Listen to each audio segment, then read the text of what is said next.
ध्यान से सुनना आप लोग, 22,80,000 बच्चा नीट में बैठा था और रीनीट में कितना बैठा है? 20 लाख बच्चा। यानी कि एक साल में ही 2,80,000 बच्चों का भरोसा आपसे उड़ गया और ये 3 महीने के अंदर, 2 महीने के अंदर हुआ ये। आपने एक पेपर कराया और आप उसका रीपेपर भी करा रहे हो। 2,80,000 बच्चा भरोसा छोड़ चुका है, जबकि अगर तुम सही से पेपर कराते तो वो हो सकता है डॉक्टर बन जाता। और अगले साल इस तरीके से बच्चे अगर कम होते रहे तो हम अपने देश में अच्छे डॉक्टर कैसे दे पाएंगे? जब बच्चा पेपर ही नहीं देगा तो डॉक्टर कैसे बनेगा? तो बच्चों का भरोसा अगर जीतना है तो इस सरकार को एक अकाउंटेबिलिटी लेनी होगी, एक जवाबदेही तय करनी होगी कि पेपर आपके अच्छे से होंगे। और इस साल जो बच्चे हमसे पढ़ रहे हैं, अभी आज ही सुबह मैं क्लास लेके आया हूँ, वो बच्चे ये पूछते हैं कि सर हम पेपर दें कि नहीं दें।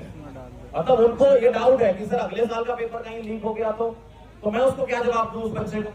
तो मेरे पास भी तो जवाब होना चाहिए एज अ टीचर कि मैं उस बच्चे को जवाब दे पाऊं कि नहीं बेटा तुम्हारा पेपर बहुत अच्छे से होगा, बहुत अच्छे से सारे पेपर कंडक्ट हो रहे हैं। मेरे पास भी तो जवाब होना चाहिए उस चीज का। और अगर सारे बच्चे इस तरीके से, ऐसा नहीं कि नीट का पेपर लीक, बहुत सारे पेपर लीक हो रहे हैं, ऐसे ही पेपर लीक होते रहे तो यार कैसे आप भरोसा कर सकते हो सरकार पर? कैसे आप अकाउंटेबिलिटी सेट कर सकते हो कि नहीं हमारा पेपर अच्छा होने वाला है या हम अच्छे से पेपर दे पाएंगे? एज अ टीचर मुझे तो बहुत दुख होता है, आप लोगों को भी इतना दुख होना चाहिए कि भाई आप अपनी आवाज उठाओ। बहुत अच्छी बात है, काफी लोग यहाँ पर आए हुए हैं, है ना? आप अपनी आवाज बुलंद रखें। 20 तारीख को यहाँ से सीधे संसद भवन की तरफ जा रहे हैं। क्यों? क्योंकि वो लोग हमारी बात सुन ही नहीं रहे। यहाँ पर सोनम सर बैठे हुए हैं। सोनम सर पिछले 19 दिन से हंगर स्ट्राइक पर हैं।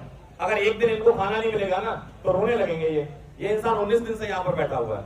तो अगर आप सोचो ऐसा इंसान जो, भाई अगर मैं आपको सच बताऊं ना, जितनी इज्जत इस सरकार ने सोनम सर की है ना, जितनी इज्जत की है उससे कहीं लाख गुना ज्यादा इज्जत बाहर के लोग करते हैं। बाहर के लोग बुलाते हैं इनको, बाहर के लोग इनको अवार्ड देते हैं और हम इनको पहचान नहीं पा रहे हैं। भाई आपके घर में ही कोई हीरा छुपा हुआ है, आप कह रहे हो हम तो बाहर से हीरा लेके आएंगे। कहां से हीरा लेके आएंगे? हीरा तो ये है आपके पास, इनको ही बचा लो, इनको ही बचा लो। मैं कह रहा हूँ अगर ये जीवित रहे तो हमारे लिए बहुत अच्छा काम कर ले जाएंगे, क्योंकि इनके पास वो स्किल है। साइंटिस्ट है यार, साइंटिस्ट होना कोई आसान बात नहीं होती है। बहुत सारा काम किया इन्होंने, लद्दाख में भी बहुत सारा काम किया और आज हमारे साथ यहाँ पर खड़े हुए हैं। क्योंकि ये आगे आकर के सोचो इनको क्या फर्क पड़ रहा था कि यहाँ आते। और लोग बोलते हैं कि इनको सत्ता का लालच, काय का लालच है भाई? सत्ता चाहिए होती सर कब ले लेते, अपनी खुद की सत्ता बना लेते। सर बात कर रहे हैं व्यवस्था परिवर्तन की, सर बात कर रहे हैं आप लोगों की, हम लोगों की, हमारे परिवार की, हमारे बच्चों की, इस देश की।